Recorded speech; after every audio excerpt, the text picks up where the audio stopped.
The first thing Jack Morales heard was the screaming metal. Not the alarms, not the sirens. The sound of the concrete ceiling starting to give. The hospital's parking garage was a soup of smoke and flashing red lights, water rushing around his boots from a busted sprinkler line. Cars sat half-submerged in the rising water, their headlights still glowing under the murky surface like eyes going dim. Near the far wall, a luxury sedan was jammed between two concrete pillars, its front-end crumpled hood hissing steam. A pair of shaking hands slammed over and over against the inside of the fogged-up window. "Hey, Jack!" shouted voice hoarse from smoke. "Don't move, I've got you!" A woman's face appeared through the glass-soaked hair, blood on her temple, eyes wide with a kind of terror he recognized from house fires and highway wrecks years ago. She fumbled with the lock that wouldn't budge. Somewhere overhead, concrete cracked again, dropping dust onto his shoulders like a warning. He swung the sledgehammer he'd dragged from the maintenance room. Once. Twice. The glass spiderwebbed, but held. "Please," she mouthed, her voice lost under the sirens. Not security, not the cops. He owns all of this. The ceiling groaned. A car alarm blared and then cut out. Jack knew he had maybe 30 seconds before part of this garage came down. No backup. No time. Just a 43-year-old maintenance guy standing between a stranger and the falling weight of a hospital built on secrets. Before I go any further, tell me where you're listening from tonight and hit that like and subscribe button if you believe courage still matters in this world. Most nights, Jack Morales was invisible. He liked it that way, or at least that's what he told himself. By day, Riverside Mercy Hospital in Dayton, Ohio, looked like every other Midwestern medical center, brick glass automatic doors that never quite closed all the way. But at 11 p.m., when visiting hours were over and the fluorescent lights took on that tired hum, the place belonged to people like Jack. He'd been the night shift maintenance supervisor for 5 years. Navy blue shirt with a stitched name patch. Ring of keys on his belt. Radio clipped to his pocket. He fixed the things nobody noticed until they broke. Jammed doors, flickering hallway lights, elevators that shuddered between floors. He was 43, broad-shouldered, with dark circles under his eyes and calloused hands that still remembered the weight of a fire hose. Before this, he'd been a firefighter. 12 years of running into burning houses while everyone else ran out. That ended the night a drunk driver blew through a red light and took his wife's life in an instant, leaving him with a 3-year-old son and a heart that didn't know what to do without a siren. Leaving the firehouse hadn't erased the images. It just made them quieter.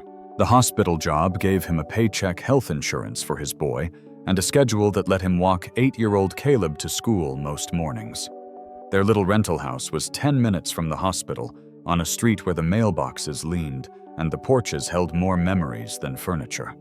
Jack cooked simple meals, taped Caleb's school drawings to the fridge, and pretended not to notice when his son sometimes stared too long at the empty chair at the kitchen table. People at Riverside called him Jack, or Maintenance, or sometimes just whistled and pointed at a broken thing. Doctors brushed past him mid-argument about test results. Administrators nodded if they needed something and looked through him when they didn't. He wasn't bitter, not exactly. He'd had his time in the spotlight, if you could call it that, those nights when flames lit up the sky and news vans lined the streets. Now his goal was simpler. Keep the building running. Keep the boy safe. Keep his head down. That Tuesday night started like any other. Storm warnings on the radio, humidity pressing against the hospital windows. Jack walked his usual loop boiler room basement corridors, laundry back elevators, radio crackling with small problems, a leaking sink on the 3rd floor. A stuck cart outside the ICU. Nothing he hadn't fixed 100 times. But just after midnight, as thunder rolled over the city and rain began slamming sideways against the glass, his radio buzzed with something different. "Maintenance, this is security. We've got a situation in the south garage. Power surge knocked out half the lights and a car hit a pillar. EMS is tied up with a pileup on I-75. Can you get down there and check for damage?" Jack glanced toward the dark window at the end of the hall. Lightning flashed, turning his reflection into a pale stranger for a second. "On my way," he answered. He grabbed his tool bag, the big ring of keys, and almost without thinking, the old sledgehammer leaning in the corner of the maintenance office. He had no idea that in 10 minutes he'd be standing in smoke and rising water swinging that hammer like his life still depended on it, only this time it wasn't a burning house, and the person he was about to pull from that twisted car would drag him into a world of money, power, and danger he wanted no part of. The rain had softened by the time firefighters and paramedics reached the south garage, but the place still looked like a half-collapsed underpass from some forgotten war zone. Jack stood off to the side, soaked to the skin, steam rising off his jacket. The woman he'd pulled from the crushed sedan, who still hadn't said her name, sat on a stretcher gripping a blanket around her shoulders, while 2 EMTs checked her vitals. "Sir, you said you broke the window," one medic asked. Jack nodded. She couldn't get the door open. Water was rising. The medic gave a flat grunt.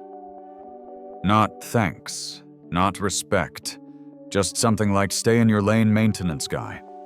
A uniformed hospital administrator arrived next, appearing out of the stairwell with a clipboard shielded under a coat. Her heels clicked on the wet concrete, as if she were walking across a polished marble floor. She glanced at the wreck, at the crumbling ceiling, at the woman still trembling on the stretcher, and then finally at Jack, as if he were the least urgent part of the whole picture. "Mr. Morales," she said, with a tight smile. "Security radioed that you were involved. I need a statement for liability purposes." He wiped rain from his forehead. A statement. The ceiling was coming down. She was trapped. "Yes," she replied briskly, already writing. "But procedures matter, and maintenance isn't authorized to perform emergency extrications." A firefighter nearby snorted. Jack didn't look at him.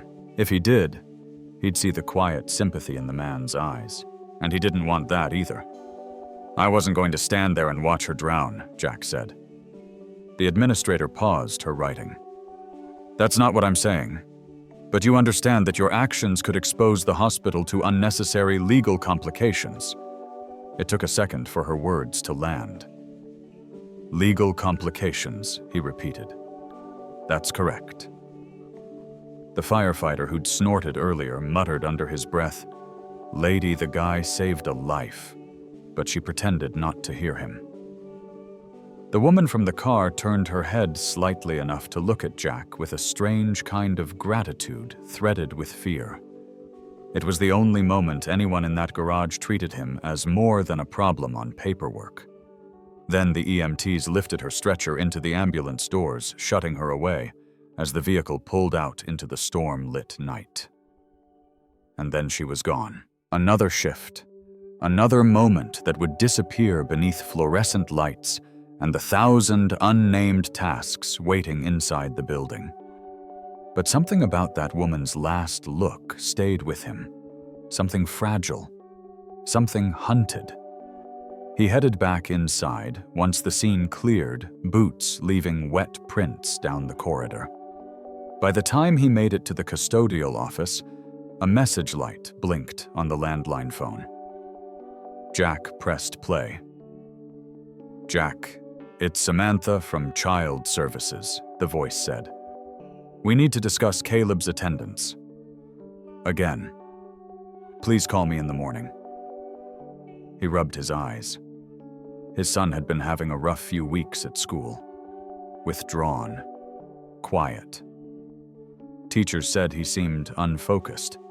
They didn't know how to say the boy misses the mother he barely remembers, so they wrapped the truth in bureaucratic language and phrased it as concern. Jack hung up the phone and leaned against the counter, letting the hum of the fluorescent bulb above fill the room. He'd saved a stranger tonight, but he couldn't save his own kid from a sadness he didn't have words for. At 5:55 a.m., when most of the hospital was stirring awake, he clocked out early and drove home. Their neighborhood glistened with puddles and tree limbs blown down by the storm. The sun hadn't risen yet. The house looked darker than usual. When he stepped inside, the floor creaked the familiar welcome he'd come to depend on. He hung his jacket, washed his face, and went to wake Caleb for school.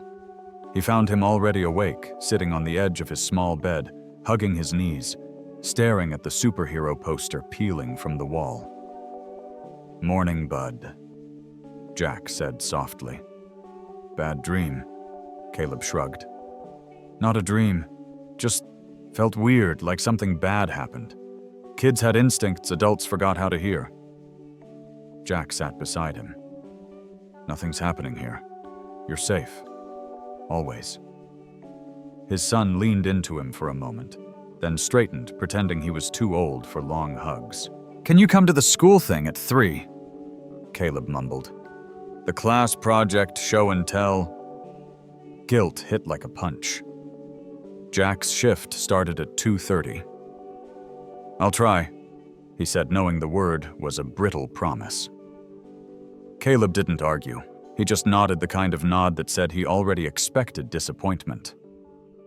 After dropping him at school, Jack drove back to Riverside Mercy, the earlier garage rescue still replaying in echoes he couldn't shut off. When he reached the staff entrance, a security guard intercepted him. "Maintenance office," the guard said, handing him a printed notice. "From administration." Jack unfolded it. His stomach sank as he read. "Mandatory incident review. Immediate. Temporary administrative leave pending evaluation." "For what?" Jack asked quietly. The guard shrugged. "I just deliver the papers." Jack pushed through the staff door. Inside the maintenance wing, 3 co-workers were huddled around a toolbox. "You hear?" one asked. "They're writing you up for saving someone," another muttered. "This place is unbelievable." Jack raised a hand. "It's fine." Except it wasn't. Administrative leave meant lost wages, missed hours, fewer meals for the month that weren't frozen or boxed. And worst of all, it meant he'd be home right when he'd promised himself he wouldn't be sitting alone with thoughts that dragged him back to the night he lost his wife. He reported to the office. The administrator from the garage sat behind a desk, glasses perched low. Jason, the head of maintenance, leaned in the corner with arms crossed. The imbalance in the room was immediate. She held authority, he held worry. "Mr. Morales," she began, "we've reviewed the footage and statements. While your intentions may have been admirable, you acted outside your scope of training and authorization." Jack said nothing. She continued, "This creates liability issues. Therefore, we're placing you on paid leave pending full investigation. You'll surrender your badge and keys today. Paid leave." That meant wages covered, but only temporarily. And if the investigation went the wrong way, permanent termination. He unclipped the ring of keys slowly, the metallic weight leaving his hands, like a part of himself being stripped away. As he handed them over, the administrator added, "This could have been avoided had you followed protocol." He finally looked up. Protocol doesn't stop ceilings from collapsing.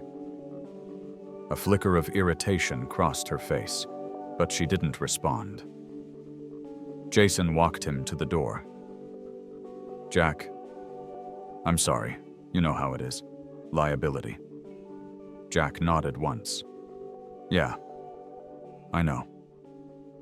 He walked out of the office feeling more invisible than ever. Outside in the hallway, People streamed past him. Nurses, doctors, techs. The pulse of the hospital continued without noticing the man who'd risked his life an hour earlier to prevent a tragedy. By noon, he was home again. The silence felt heavier with each hour. He made lunch, tried reading, tried fixing the loose hinge on Caleb's closet door, all tasks to distract from the thought that he was losing control of the only stable thing he had left. At 2:45, he grabbed his keys and headed to the school. He arrived right before the class presentations began. Kids stood proudly beside their poster boards. Parents filled the tiny chairs. Jack found a spot near the back. Caleb stood beside his display, a model fire truck made of cardboard and glue. He'd written, "My dad used to be a firefighter. He saves people." Jack felt the breath leave him. When it was Caleb's turn to present, the boy looked around the room until he spotted his father standing there. Relief softened his shoulders. Then he began speaking, voice small but steady. Halfway through, another parent whispered too loudly, "Didn't he get suspended from his job?" "Heard something happened at the hospital." A woman replied, "I knew he looked familiar. Maintenance, right? Probably broke something." Caleb heard, his shoulders tensed, eyes darting to his father. Jack met his gaze and gave a small shake of his head, telling him it doesn't matter. But it did. The presentation ended. Caleb collected his model, avoiding the other kids as they chattered. Jack approached him. "You did great, bud." Caleb didn't answer. He hugged the model tighter to his chest, cardboard edges bending. "Dad, did you do something wrong?" The question hit harder than any insult could. "No," Jack said gently. "I did something right. It just doesn't look that way to everyone." But the boy's eyes filled anyway. Kids were saying, "You're in trouble, that we might have to move again." Jack knelt down. "We're not going anywhere, I promise you." But promises, he knew, were only as strong as the world allowed them to be. They drove home in silence. Rain clouds were gathering again over the city, bruised and swollen. Back at the house, Jack reheated leftover soup and tried to coax Caleb into conversation, but the boy quietly disappeared into his room. At 7 p.m., as Jack sat at the kitchen table staring at his cold bowl, someone knocked on the front door. 3 quick knocks, then a pause, then one more. He rose slowly, unsure why dread coiled in his stomach like a warning. When he opened the door, his breath caught. It was her, the woman from the garage, still wearing a hospital bracelet, soaking wet from the rain, eyes bloodshot, terrified. "Please," she whispered. "I didn't know where else to go." Behind her, a black SUV idled at the end of the street. Its engine hummed low, deliberate. And then Jack understood. The trouble he thought he left behind at the hospital was no longer behind him. It was standing on his porch, and it had followed her. Rain sheeted off the woman's hair, dripping onto Jack's porch, like she had run through a storm made just for her. She kept glancing over her shoulder toward the black SUV idling at the curb, its headlights half dimmed, but unmistakably watching. "Please," she whispered again. "I didn't know where else to go. They figured out I talked to the police. I think they're here for me." Jack stepped out onto the porch, blocking her from the street without thinking. "Who's in that SUV?" Her breath shook. "People who work for the man who owns this hospital, and half this town. And if they take me back..." She swallowed hard. "I won't come out again." Inside the house, Caleb's bedroom light glowed faintly under his door.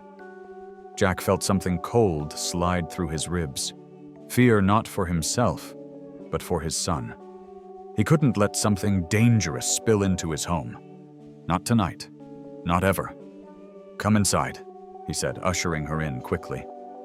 He locked the door behind them and slid the chain in place. His pulse hammered.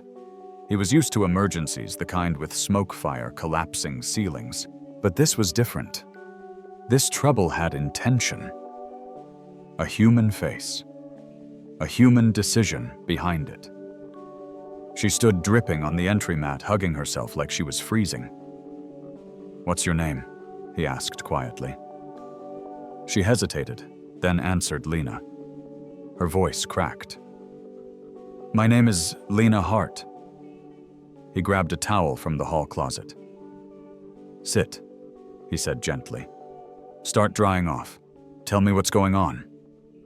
But before she could speak, a rap sounded against the front door, slow, deliberate, like a knuckle pressing its message straight through the wood. Lena's eyes widened. "They followed me." Jack put a finger to his lips.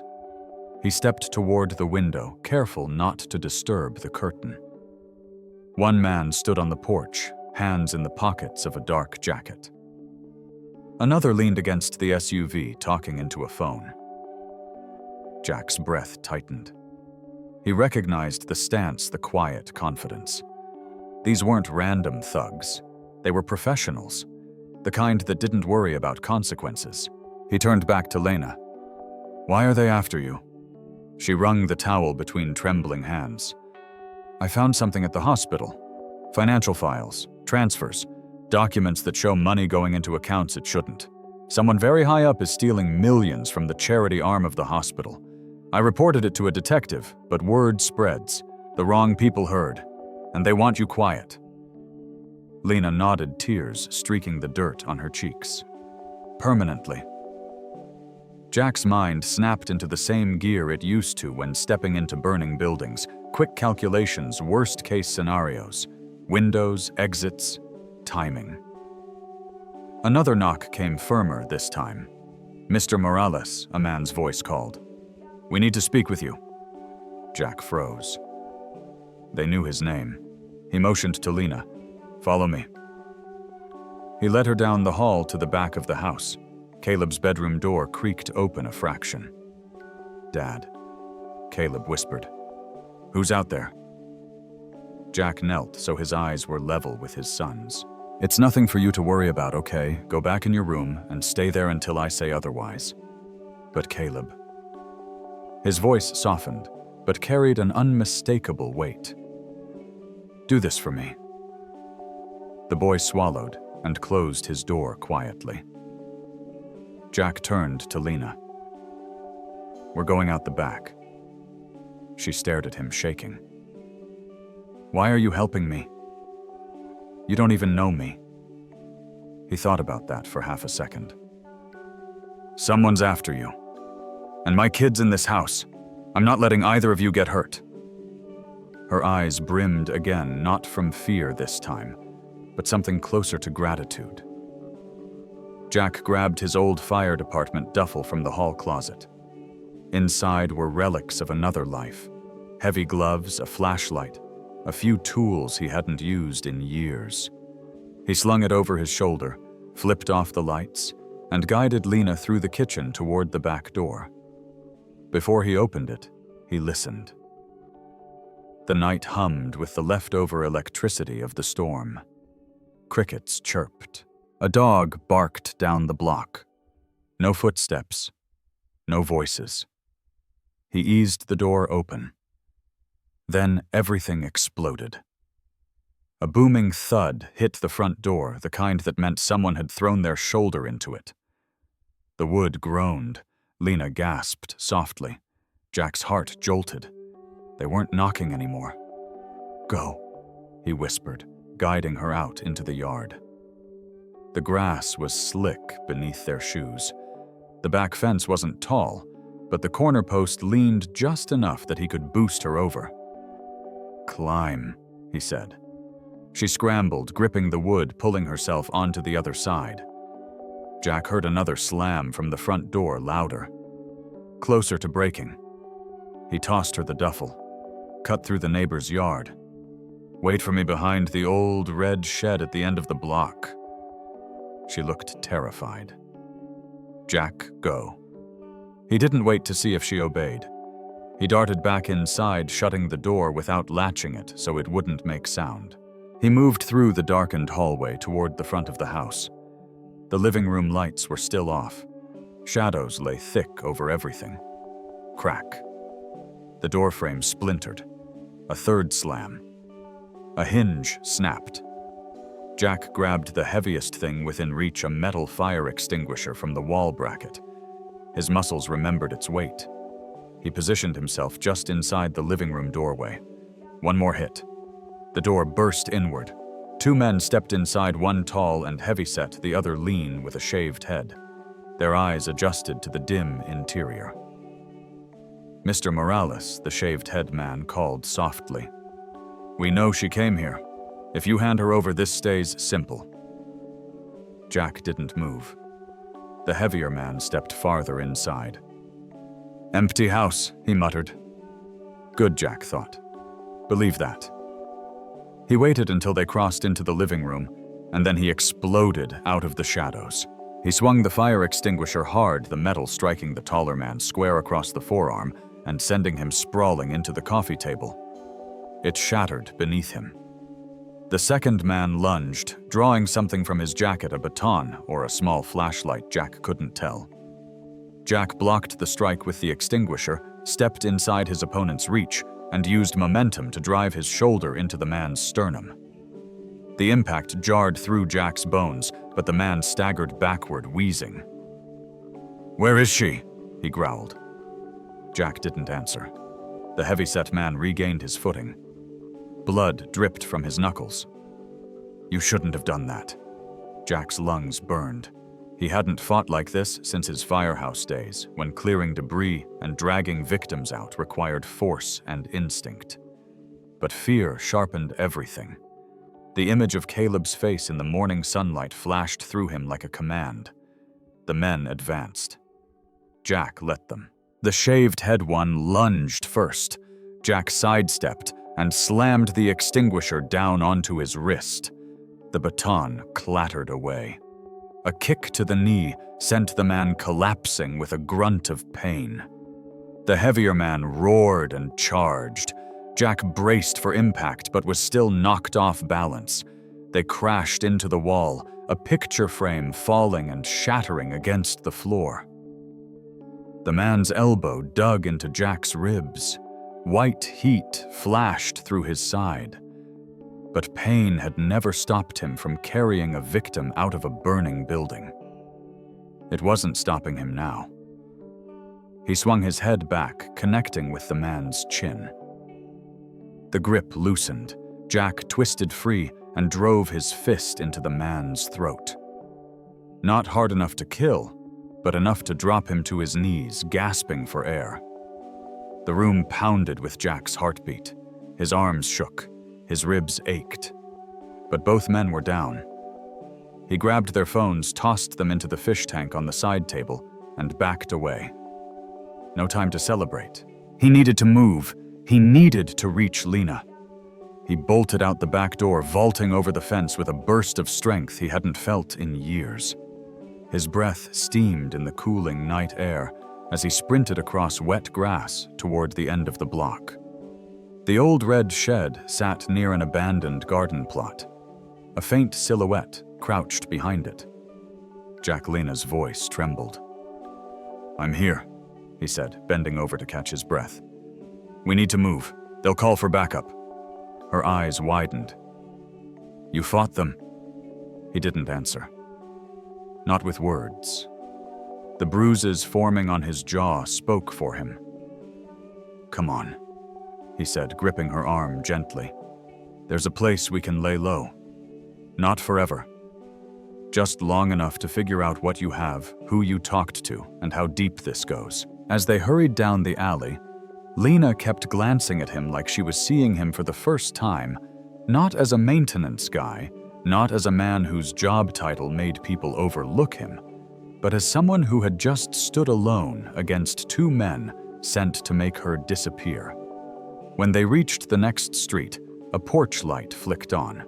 A neighbor cracked open their door, watching them hurry past. Another car slowed at the intersection, the driver rubbernecking. People noticed.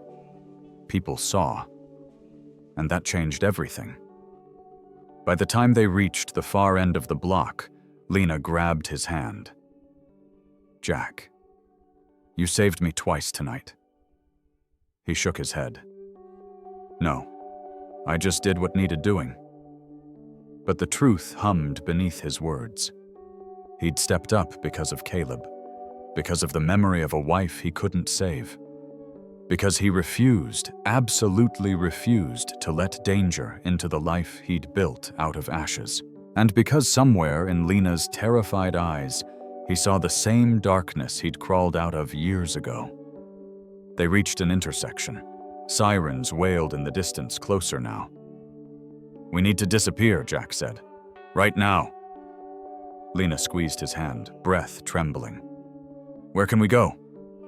The sirens grew louder, the streetlights flickered, and Jack Morales, a man everyone overlooked, made a choice that would alter every life connected to him.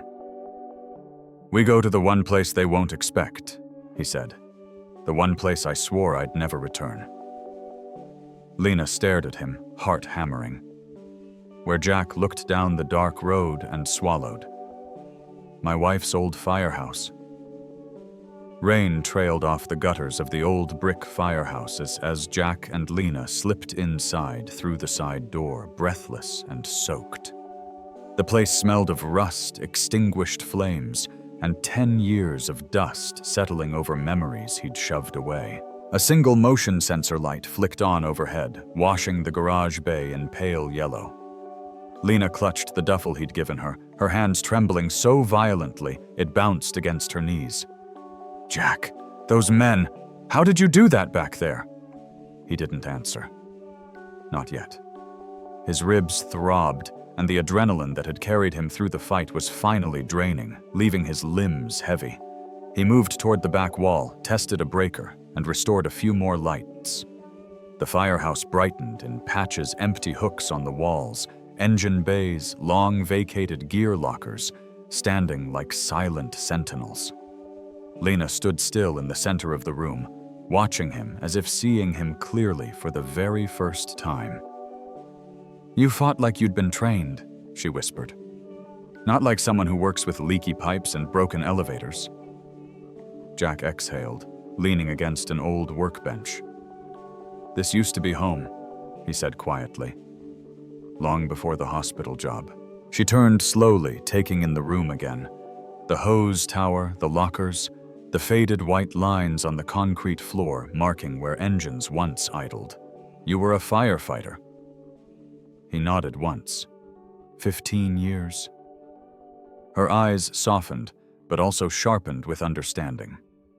It wasn't just skill he'd shown back at the house. It was muscle memory instinct, a past life stitched into his bones. "You never said she breathed." "You didn't ask." For a moment, neither spoke. Rain pattered against the bay doors. Sirens wailed somewhere far off, maybe connected to the break-in at his house, maybe not. The world felt paused, suspended between everything they'd just escaped and everything waiting to crash down on them. Lena finally moved, careful, hesitant, like she was afraid to break the air around them.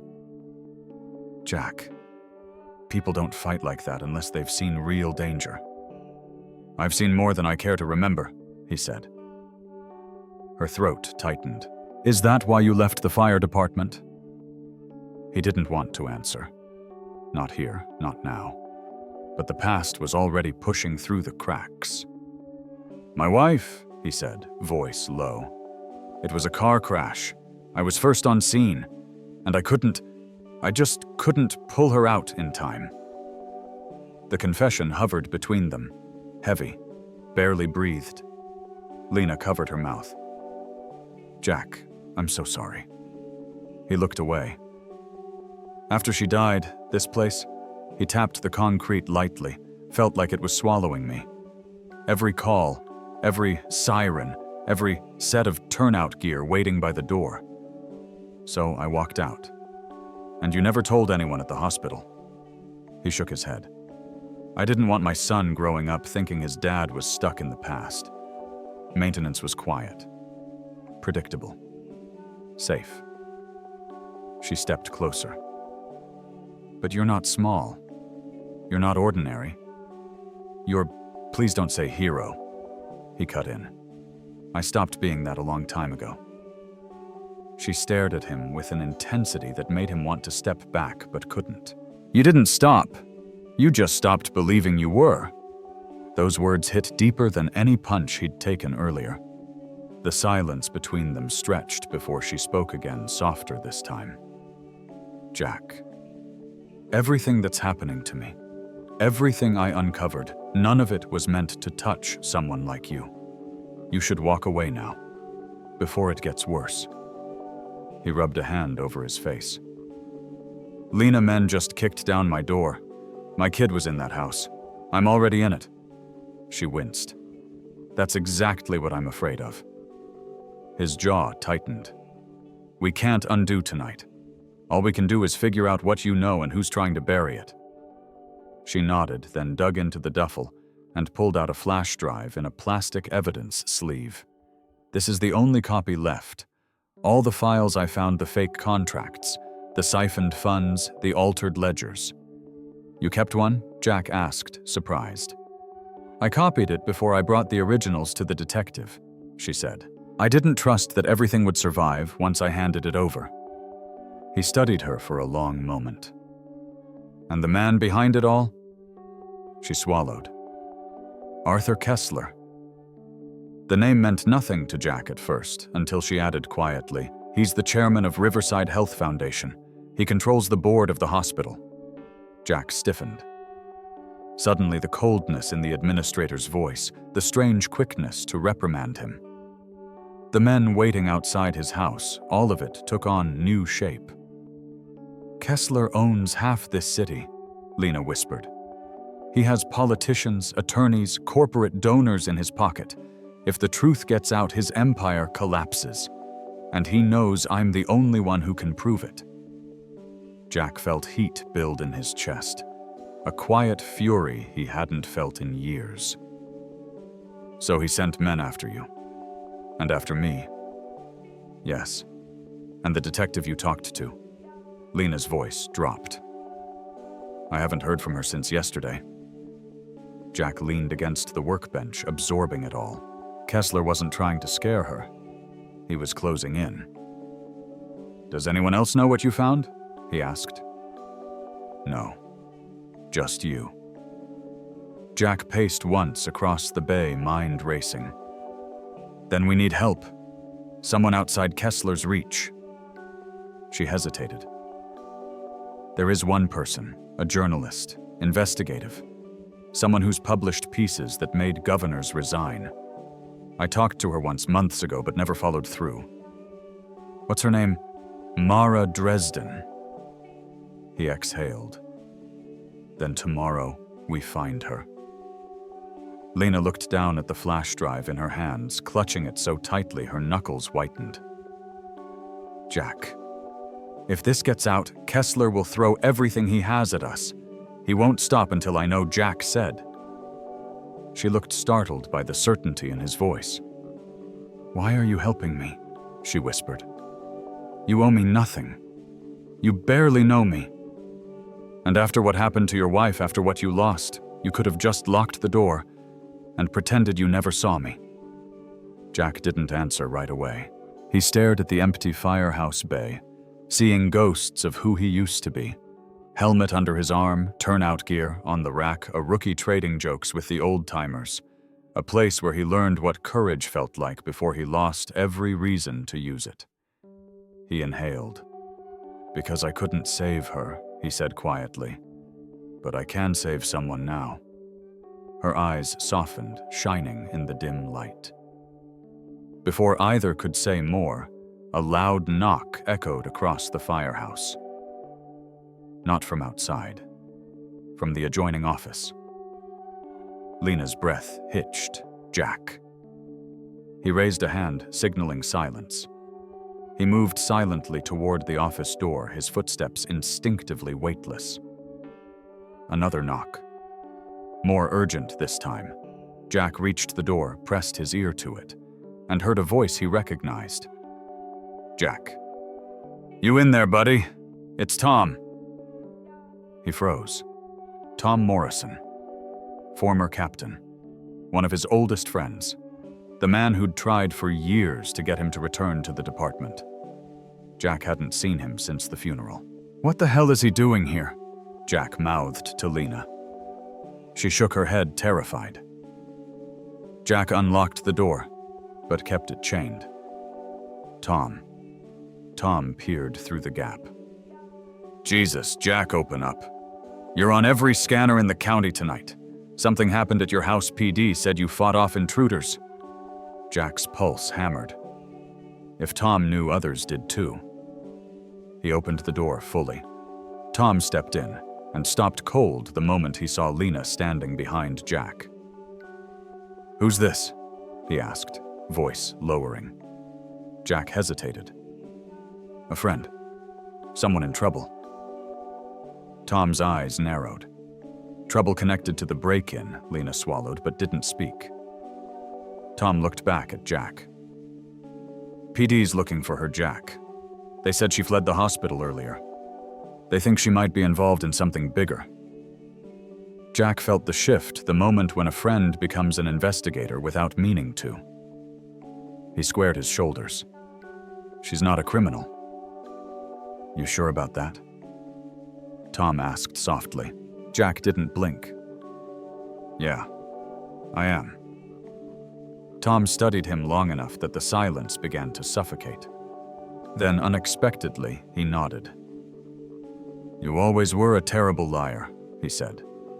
"But you've never been wrong about people." Jack exhaled, relief loosening the tension in his shoulders. Tom continued. "Listen, whatever this is, it's bad. Real bad. But if you're protecting her, you better know what you're stepping into."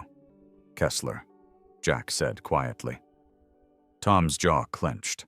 It was confirmation enough. "That man's been untouchable for 20 years, Tom muttered.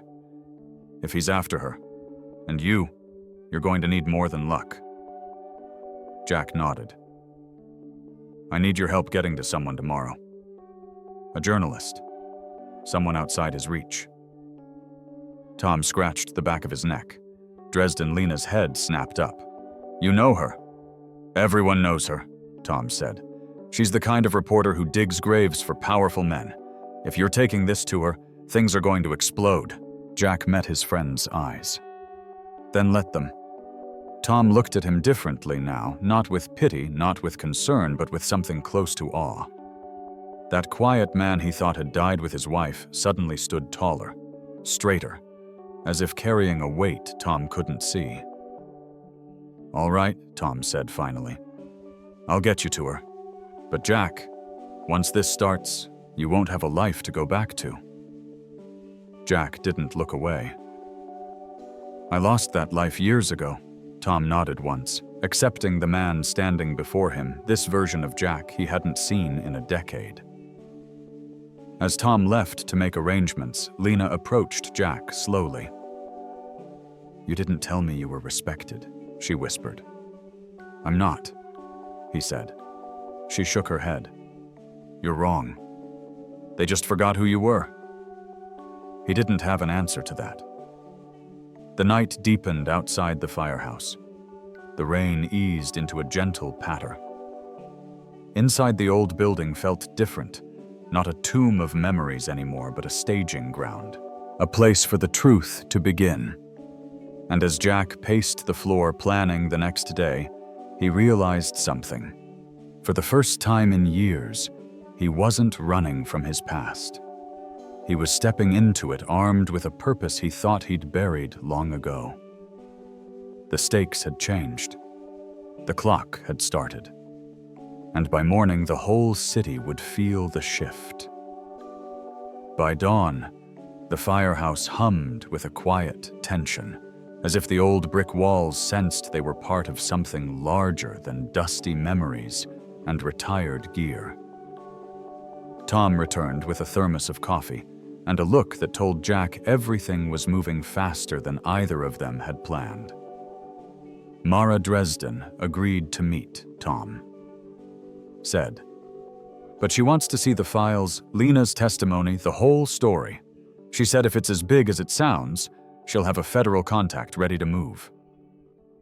Lena's breath trembled, but she nodded. Her fear hadn't vanished, but something steadier had taken root resolve, maybe even hope. She looked at Jack with a gratitude so honest it almost hurt. Tom scanned the room, eyes lingering on the old equipment racks. You know, he said the department's been talking for years about creating a civilian rescue liaison, someone who works between EMS, fire, and local agencies, someone with experience, but also someone who understands the community. He paused. This morning, after hearing what you did, they told me to offer it to you first.